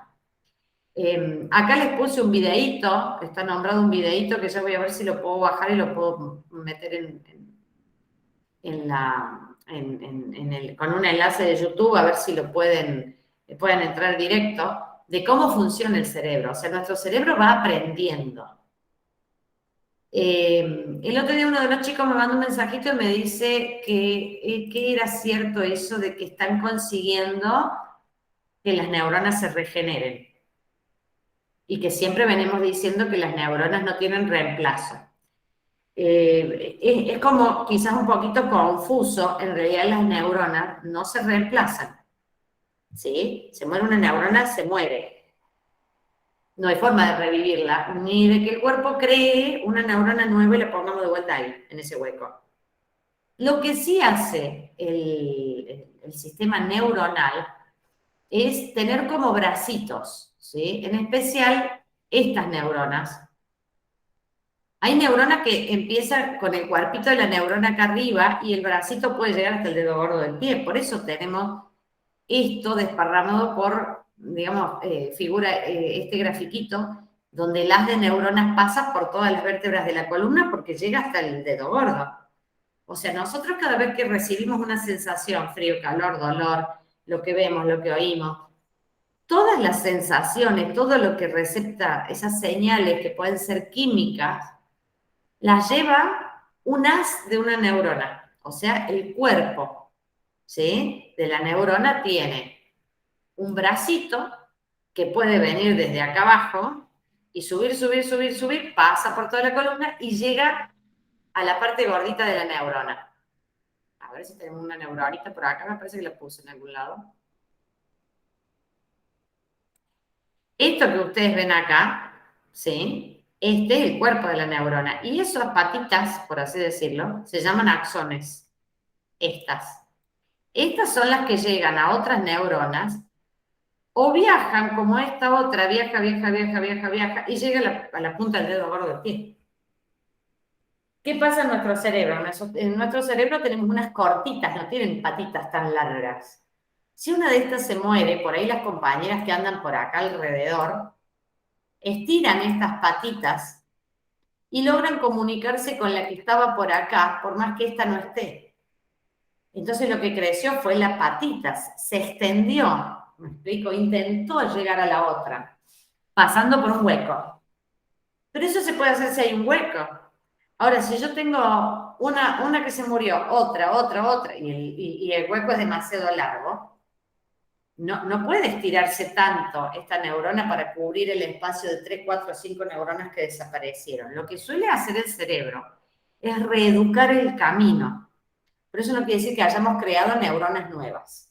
¿Qué significa? Si acá había una neurona y ahora ya no está, y el caminito de la información venía así, tocaba esta neurona y este se lo pasaba a la otra, la otra, la otra, el cuerpo ahora puede llegar a buscar un camino alternativo para llegar hasta esta neurona que está acá arriba, por más que acá tengamos un huequito. Entonces es una nueva forma de procesar la información, que es lo que a veces hace la rehabilitación de una persona que tuvo una ACV y cuyos huequitos donde se han muerto neuronas no son tan grandes y hay que reeducar, por ejemplo, el movimiento del lado izquierdo, ¿sí?, que no, ven que tienen problemas, ustedes pueden visualizar, son problemas que quedan en el movimiento de la mano derecha y el pie derecho, ¿sí? O la parte del músculo de la cara, la parte facial derecha. Bueno, eso capaz que en algunas condiciones, algunas personas se puede reeducar. Pero eso no quiere decir que nosotros vayamos a tener la capacidad de generar neuronas nuevas. Todo lo que se está haciendo con respecto de eso está como medio desdibujado, porque en algunos países se permiten los tratamientos con células madres de origen biológico de embriones, y en otros países están prohibidas esas investigaciones. Entonces, sí sabemos que hay investigaciones sobre la regeneración neuronal, pero no sabemos bien hasta dónde han podido llegar, hasta dónde no.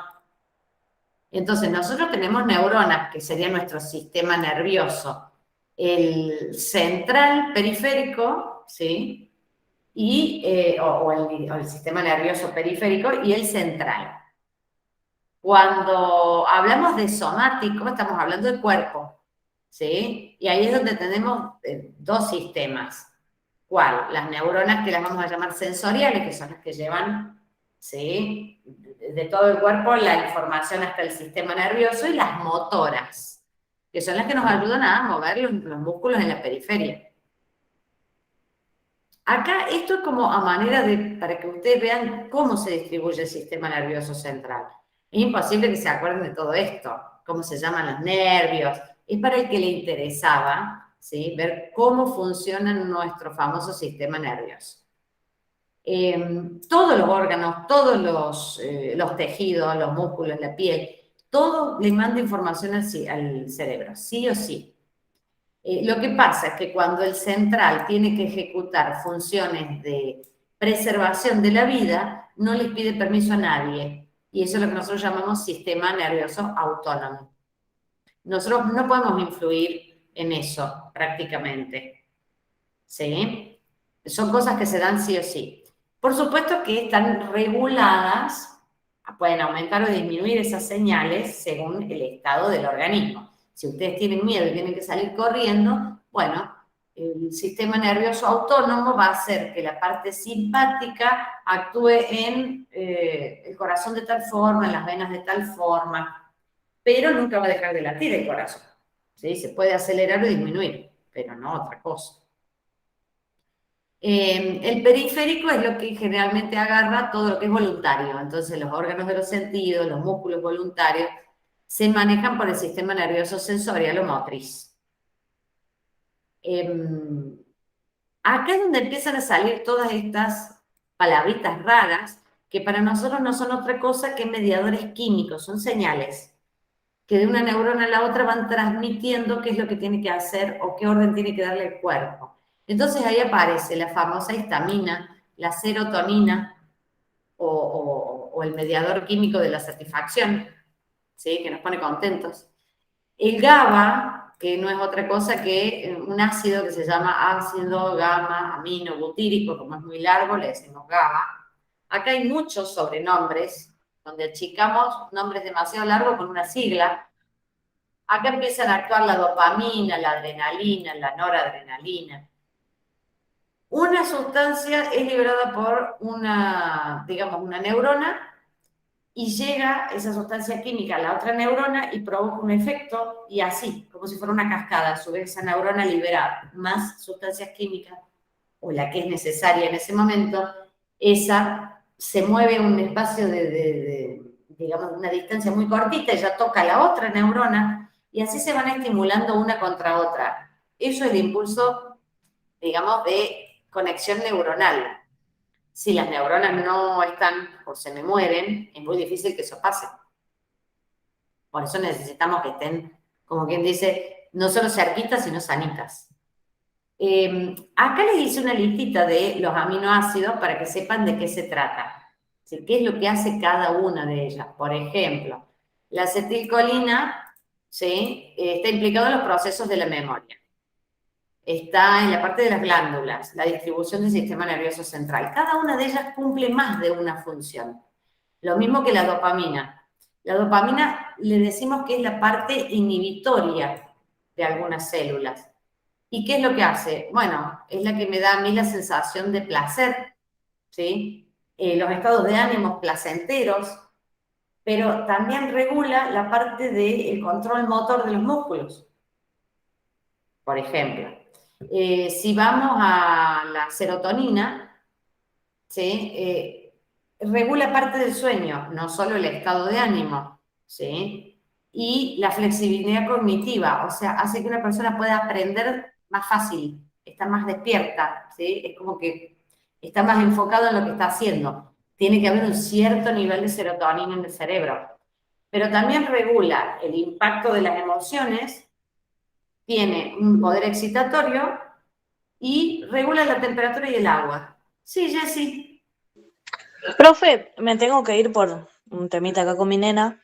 Le consulto, después lo voy a mirar lo que continúa, lo que falta por hablar. Si me queda alguna duda o algo, después se puede organizar otro Podemos, meet. sí, podemos durante la semana, tipo Sí, jueves o viernes, el que sí. tenga algunas dudas o vaya viendo, ¿dónde lo podemos poner para ponernos de acuerdo? ¿En el WhatsApp? Puede ser, y si no, bueno, ustedes pueden contactarme por un medio o por otro, ¿sí? De Sí. todas formas, ya tengo 3 o 4 que me localizan fácil por el teléfono. Si alguien me dice, ya tengo 2 o 3, yo voy avisando en la página también del aula, ¿sí? Para que Sí, ustedes sí, puedan ahí pispear y decirme qué día les queda y bueno, nos ponemos de acuerdo. Sí, ningún problema. sí. Sí, sí, porque me quedaron algunas dudas con respecto al módulo que trata sobre el tema de software, de farmacia y eso, pero como todavía no llegamos a ese tema, no lo quería tocar todavía para esperar, pero como Dale. me tengo que ir ahora, en el caso que siga con la duda, después de leerlo de nuevo, le escribo para realizar otro meet. Y nos ponemos de acuerdo, dale, día y hora, a ver qué Buenísimo. les queda bien y hacen una horita, 2 horitas, no hay ningún drama. Buenísimo, hablamos con Aldana también que hoy no está, parece, así que No, hoy no podía estar. Y por César eso, creo que tampoco. Sí, sí, se me bueno. avisaron antes que no llegaban. O si llegaban, llegaban después de las 8, 8:30, así que se perdían más de la Bueno. noche. Sí, bueno, entonces organizamos así y le mando un mensaje y vemos el día Dale, y dale, horario. Yo puedo, así que no hay problema por mí. dale, dale, hacemos Bueno, así. profe, Neta. quedamos así entonces. Chau, chau, Chao, saludos Ceci. a todos. Chau, chau.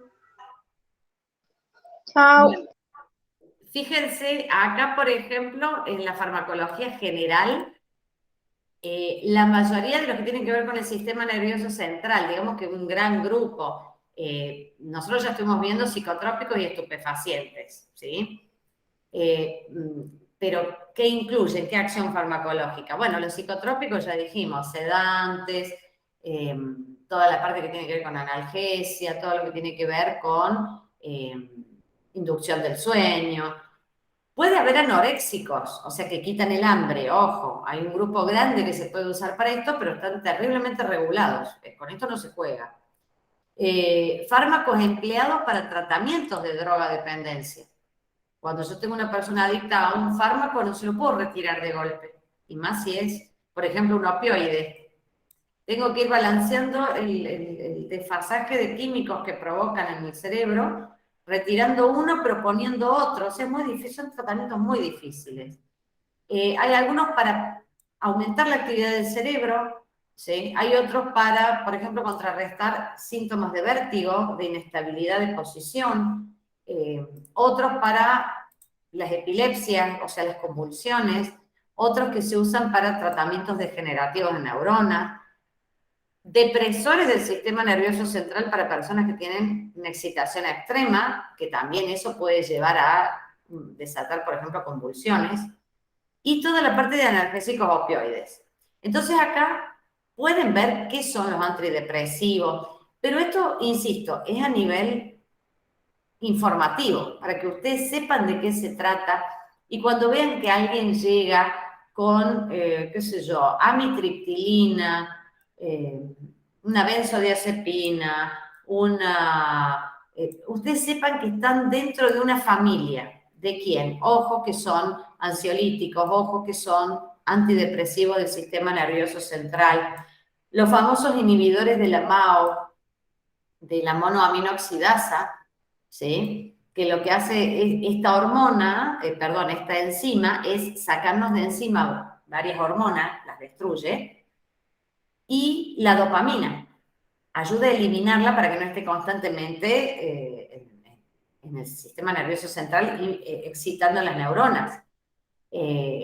Pero hay personas que tienen mucha cantidad o muy poco, entonces si tienen mucha, le damos inhibidores. ¿Por qué? Porque están terriblemente eufóricas constantemente y nunca logran bajar el nivel ese de estrés en las neuronas, ese nivel de excitación, no duermen, no paran, ¿me explico?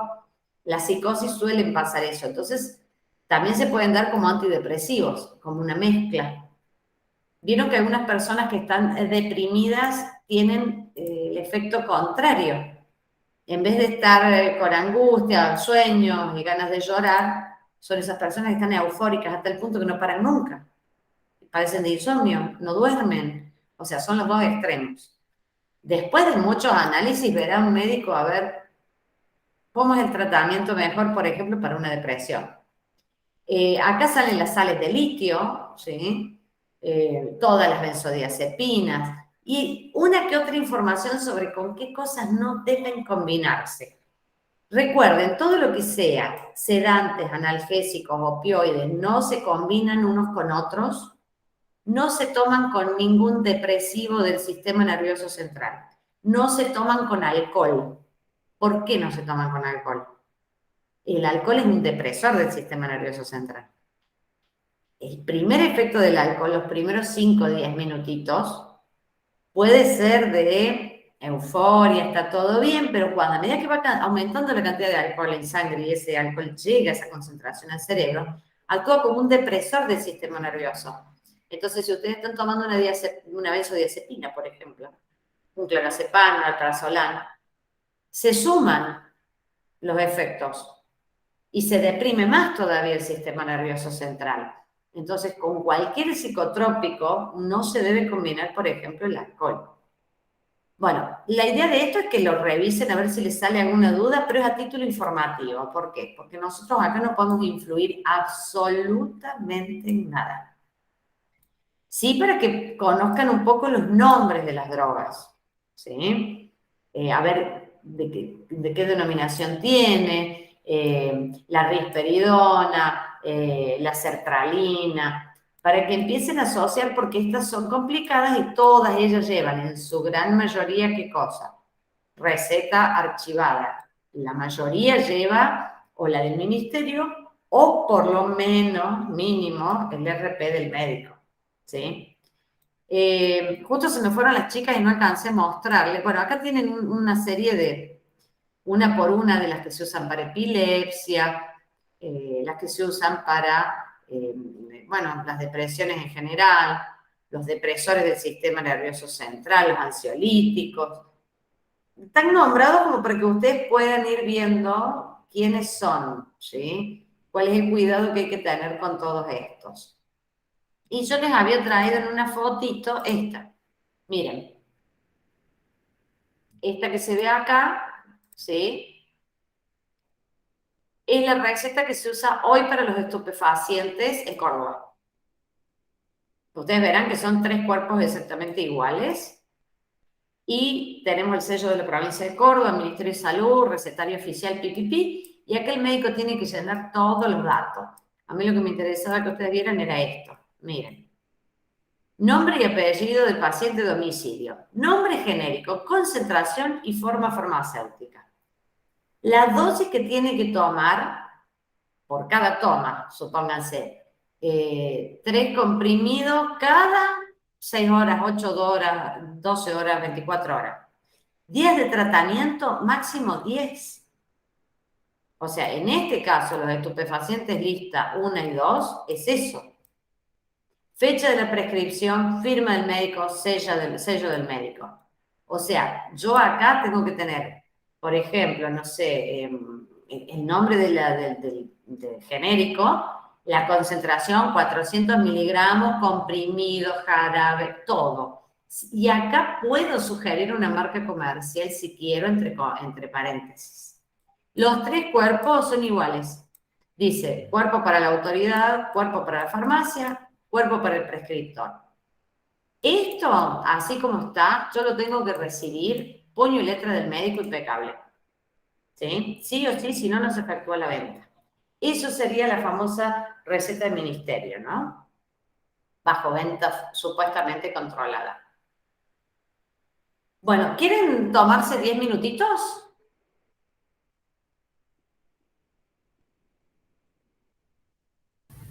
Dale, profe. Sí, profe. Y le pegamos una revisadita a la parte que queda y de última, si no, hacemos un meet más la semana que viene, unos días después, para ver el tema de las ventas. ¿Sí? Para que lo Dale, vean. profe, por favor. Bueno, Lo vamos a necesitar. 10 minutitos, ¿les parece las y media? Sí, profe. Meta. Dejo abierta la llamada. Bueno, perfecto.